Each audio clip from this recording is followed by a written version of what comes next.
প্রিয় দর্শক, আসসালামু আলাইকুম রহমতুল্লাহ। বিডি চ্যানেল ফোরে আত্মশুদ্ধিমূলক আলোচনা অনুষ্ঠান শুদ্ধ মনের আজকের পর্ব 53তম পর্বে স্বাগতম।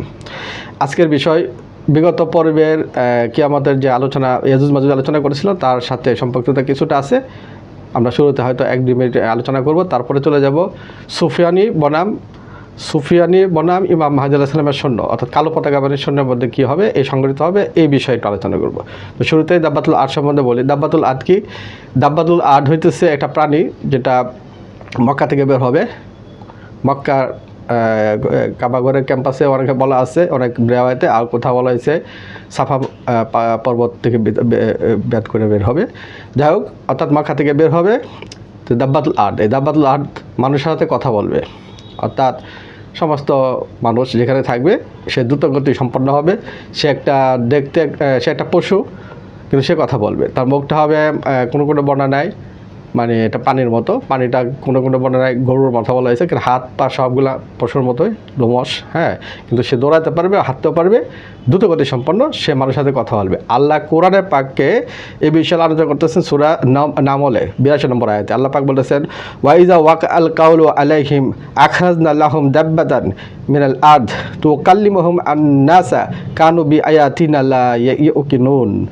অর্থাৎ আল্লাহ পাক বলেন, যখন প্রতিশ্রুতকে আমাদের নিকটবর্তী হবে তখন আমি তাদের সামনে ভূগর্ভ থেকে একটি পানি নির্গত করব। সে মানুষের সাথে কথা বলবে এই বিষয়ে যে মানুষ আমার নির্দেশসমূহ বিশ্বাস করতো না। আল্লাহ সুবহানাহু ওয়া তাআলা নিজে বলতেছেন, অর্থাৎ কোরআনের আয়াত। তো এইভাবে অনেক হাদিস রয়েছে। এই হাদিসের মধ্যে যেমন সে কি বলবে, রাসূল সাল্লাল্লাহু আলাইহি ওয়াসাল্লাম বলেছেন, তাখরুজু দাব্বাতা ফা তাসিমুন নাসা আলাল খুরাত আলা খুরাতিহিম সুম্মা ইয়াগমুরুনা ফিকুম হাত্তা ইয়াস্তারি রাজুলুল বাঈরা ফায়াকুলু মানিস্তারাইতাহু ফায়াকুলুস্তারাইতাহু মিনাল আহাদিন মুহাত্তামিন। অর্থাৎ দাব্বাতুল আদ বের হবে এবং মানুষের নাকে চিহ্ন দিবে, অতঃপর মানুষের পৃথিবীতে জীবনযাপন করবে। পানিটি সকল মানুষের নাকে দাগ লাগিয়ে দিবে। এমনকি উট ক্রয়কারীও যদি জিজ্ঞেস করা হয় তুমি এটি কার কাছে ক্রয় করেছো, সে বলবে আমি এটি নাকে দাগওয়ালা একজন ব্যক্তির নিকট থেকে কিনেছি। নবী সাল্লাল্লাহু আলাইহি সাল্লাম আরও বলেন, এরকম আরও হাদিস আছে। অর্থাৎ সে কী বলবে মানুষদেরকে, আন্নান নাসা কানু বিআয়াতিনা লা ইউকিনুন। অর্থাৎ আল্লাহ পাক বলতেছেন সে মানুষের সাথে কথা বলবে তোমরা ইতিপূর্বে আল্লাহর আয়াতকে অস্বীকার করতে আর আল্লাহর প্রতি বিশ্বাস রাখতে না। এই জন্য দাব্বাতুল আদ বলবে যে আমি এই জন্য আগমন করছি, তোমাদেরকে দুই ভাগে বিভক্ত করে দেব। তো দাব্বাতুল আদের হাতে থাকবে সুলাইমান আলাইহিস সালামের লাঠি, আর মুসা আলাইহিস সালামের লাঠি, সুলাইমান আলাইহিস সালামের আংটি। সে এই লাঠি দিয়ে কাফের যারা, তাদের কপালে যখন কাফের লাগবে সে কালো রূপ ধারণ করবে, একদম কালো কুচকুচে কালো হয়ে যাবে। আর যারা মুমিন তাদের লিখবে মুমিন, হ্যাঁ, বা কামেল, তখন তারা নূরান্বিত হয়ে যাবে। এবার দুই ভাগে বিভক্ত করে দেবেন। দুই ভাগে বিভক্ত করার পর এরপরে একটা সময় আসবে, একটা চমৎকার বেহেশতি বাতাস আসবে। সেই বাতাস মৃদু মধুর সুন্দর বাতাস, সুগন্ধের সময় বাতাস, এই বাতাসে ইমানদাররা আস্তে আস্তে ঘুমিয়ে পড়বে। এই ঘুমের মধ্যে তাদের আরামদায়ক একটা মৃত্যু হবে। তারপর থেকে যাবে সেই কালো কাফেরগুলা, সেই কালে কাফেরগুলা, তাদেরকে আল্লাহ ভয়াবহ শাস্তি দিবেন, অর্থাৎ তাদের উপর কিয়ামত নাজিল করবেন। সেই কিয়ামত মাটির নিচ থেকে এবং উপর থেকে বিভিন্ন ধরনের আগুন, তারপরে উপর থেকে মানে আকাশ যখন আকাশ ভেঙে দেবে, তারা একটার সাথে ধাক্কা খাবে, তখন তাদের যে টুকরা সেগুলো এসে পড়বে, এগুলো তাদের উপর পড়বে। তাদের মৃত্যু অত সহজে দিবে না, এবার প্রচণ্ড পানিশমেন্টের মাধ্যমে তাদেরকে মৃত্যু দেওয়া হবে। তখন তাকে মৃত্যু দেওয়ার পর কিয়ামতের মাঠ তৈরি করা হবে। এগুলো দাব্বাতুল আদ আলোচনা। এখন আমরা আলোচনা করব ইমাম মাহদী আলাইহিস সালামের সময় সুফিয়ানি এবং ইমাম মাহদী আলাইহিস সালামের যে সৈন্যদল, সেই সৈন্যদলের মধ্যে অনেকগুলো যুদ্ধ হবে। সুফিয়ানের পরিচয় দিয়ে, সুফিয়ান হইতেছে আবু সুফিয়ানের বংশধর। আবু সুফিয়ান যিনি ছিল রাসূল সাল্লাল্লাহু আলাইহি ওয়াসাল্লামের চাচা, কিন্তু সে কাফের ছিল। মক্কা বিজয়ের সময় সেই মারা নেয়, কিন্তু সমস্ত যুদ্ধগুলো সে রাসূল সাল্লাল্লাহু আলাইহি ওয়াসাল্লামের সাথে যত যুদ্ধগুলো সব যুদ্ধেই সে নেতৃত্ব দিয়েছিল। সে ছিল কাফেরদের সর্দার। তারই বংশধর থেকে একজন আসবে, সে হইতেছে সুফিয়ানি। তার নামে রাসূলুল্লাহ বলছেন সুফিয়ানি, উনি বুঝাইছেন সুফিয়ানের বংশধর আবু সুফিয়ান। সে আবু সুফিয়ানের বংশধর, সে নামধারী মুসলিম, কিন্তু সে যখন যেখানে যাবে সেখানে মুসলমানদেরকে হত্যা করবে, মুসলমানদের বিরুদ্ধে অনেক যুদ্ধ করবে, অনেক অনেক যুদ্ধ হবে। এরকম অনেক পতাকাবাহী দল থাকবে মুসলমানদের। সে সিরিয়া থেকে আগমন করবে এবং সিরিয়া থেকেই সে সব জায়গায় সোলজার পাঠাবে। সে কুফায় সোলজার পাঠাবে। সেই কুফায় যখন সোলজার পাঠাবে, কুফায় একদম ঘরে ঘরে ঢুকে সে মানুষকে হত্যা করবে, সম্পদ ছিনতাই করবে, তারপরে নারীদের উপর অত্যাচার করবে। তো এই সময় পূর্ব দিক থেকে, অর্থাৎ পূর্বাঞ্চল বলতে আমাদের আফগানিস্তান, পাকিস্তান, হ্যাঁ, বা বাংলাদেশ, ইন্ডিয়া, এইসব অঞ্চল থেকে কালো পতাকা বাহিনীরা ওইদিকে অগ্রসর হবে। এই অগ্রসর হওয়ার পর কুফায় তাদের হাতে দেখা হবে। কুফায় প্রচণ্ড যুদ্ধ হবে। সে যুদ্ধে তারা হারবে, সুফিয়ানেরা পলায়ন করবে। আর এই কুফা থাকাকালীন সময়ে কুফা থেকে একটা দল, সৈন্য দলকে মদিনায় পাঠানো হবে।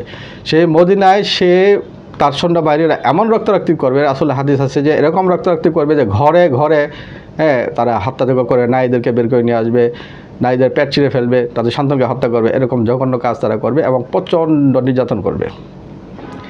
আর এই সুফিয়ানি আবার সিরিয়ায় চলে যাবে। সিরিয়া থেকে আবার সে মিশরের দিকে সোলজার পাঠাবে। তখন মিশরের যে মুসলমানরা আছে, মুসলমানরা বা মুসলমানদের যে দলগুলো আছে তাদের সাথে যুদ্ধ হবে। সেখানে মানে এমন বলা হয়েছে যে মিশরের বাহিনীর জন্য দুঃসংবাদ যে তাদের ঘরে ঘরে তাদেরকে এমন বিল্ডিং বন্ধ রাখা হবে না, এমনভাবে তাকে ধ্বংস করা হবে।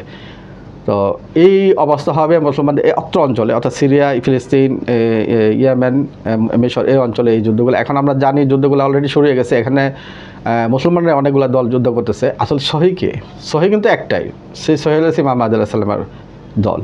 আজকে সুফিয়ানি আলোচনা করার উদ্দেশ্য হইতেছে এইটাই যে আমরা কি সুফিয়ানির সম্বন্ধে আমাদের ধারণা জানতে হবে, না আমরা তো সুফিয়ানি হয়ে যেতে পারি।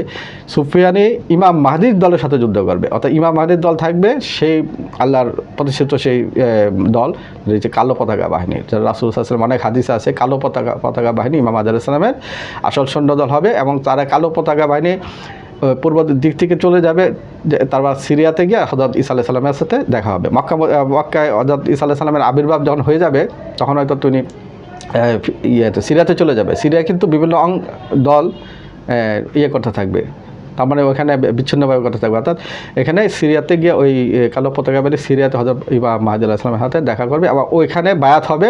তারপরে সমস্ত যুদ্ধগুলো যেটাকে বলে মালহামা, অর্থাৎ ওই যে মিশরে আক্রমণ করছে, তো বিভিন্ন জায়গায় এই যে আক্রমণ হয়েছে, পাল্টা আক্রমণ চলতে থাকবে। পাল্টা আক্রমণে এই তাদের সামনে কোনো সুফিয়ানি টিকবে না, কোনো সোলজার টিকবে না। তবে সুফিয়ানি ইমাম মাহদী আলাইহিস সালাম যখন মদিনায় অবস্থান করবে, তখন তাকে হত্যা করার জন্য একটা সৈন্য দল পাঠাবে। বাইদা নামক স্থানে আল্লাহ ভূমিধসের মাধ্যমে তাদেরকে একদম ধ্বংস করে দেবে।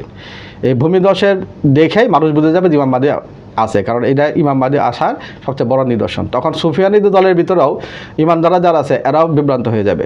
তখন তারা ইমাম মাহদীর হাতে বায়াত হওয়ার চেষ্টা করবে এবং একটা পর্যায়ে সুফিয়ানি নিজেও ইমাম মাহদীর হাতে মানে বায়াত হওয়ার চেষ্টা করবে। তখন বায়াত যখন হওয়ার পর ওনাকে দায়িত্ব দেওয়া হবে, যা তুমি ওদিকে যুদ্ধ করো।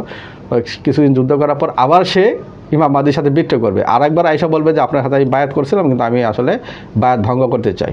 তখন ইমাম মাহদী বলছে কেন বায়াত ভঙ্গ করবে, যে আমি তো আসলে নিজেই সে নেতা, সে কারো হাতে বায়াত হবে না। পরে ইমাম মাহদী বলছে ঠিক আছে যাও, আমি তোমাকে বায়াত থেকে বহিষ্কার করলাম। তখন সে যখন চলে যায়, ইমাম মাহদী একটা দল পাঠায় যে তাকে গ্রেফতার করে নিয়ে আসো। তখন ইমাম মাহদী তাকে ধরে আনার পর, যেহেতু সে বিট্রে করছে, যুগের ইমামকে অস্বীকার করলে এবং তার বিরুদ্ধে বিট্রে করলে, বায়াত ভাঙলে তাকে কতল করা হয়। পরে ইমাম মাহদী নিজের হাতে তলোয়ার দ্বারা তাকে পাথরের উপর রেখে তাকে জবাই করে দেবে। তো সুফিয়ানির অবস্থা এরকম পরিণত হবে। তা আমরা সুফিয়ানি সম্বন্ধে আরও জানবো পরবর্তী সময়ে। সুফিয়ানি এবং কালো পতাকা বাহিনী, আরও হলুদ পতাকা বাহিনী, এরকম বাহিনী আছে। এই বাহিনীদের কী কী যুদ্ধ কারা নেতৃত্ব দেবে, ইমাম মাহদীর আরও অনেক ইমাম থাকবে ওনার আন্ডারে, তাদের যুদ্ধে কোথায় হবে, গাজাতুল হিন্দে আলোচনা আসবে, এরকম অনেক আলোচনা আসবে। আমরা পরবর্তী সময়ে আরও ব্যাপক জানবো।